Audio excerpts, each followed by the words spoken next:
Kerim Kurwan Ekbesov. Bir mejliste.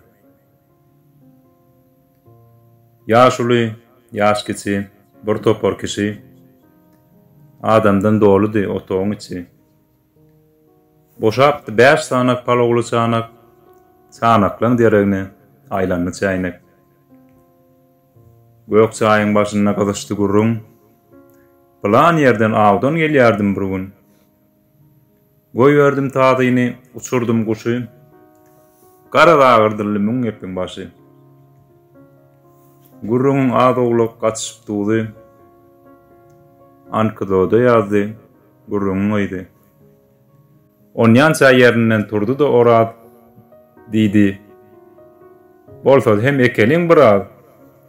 Anha, bar aýdaly, meselem häzir tamyň depesinden gelip bir owaz, bir uly dileňi bitirsek diýse, näme dilerdiňiz adamlara ise? Meselem, sen näme dilerdiň gelli? Menmi? Gök bolgoly latyrý bildi. Hanydy, sen näme dilerdiň Kemal?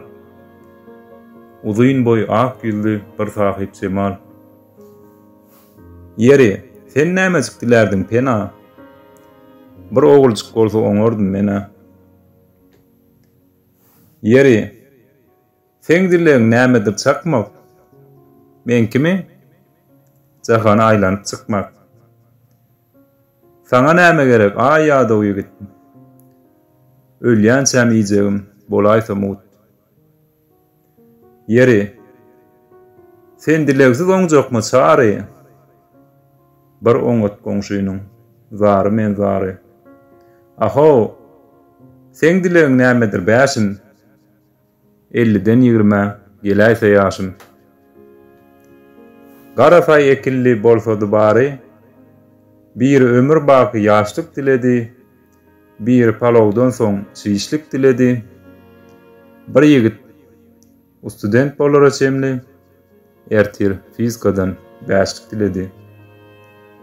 Käsi agtyp, käsi çoğuluk diledi, käsi çoğulukdan soň ýoğuluk diledi, käsi dosty üçin saglyk dilese, käsi özü üçin saglyk diledi.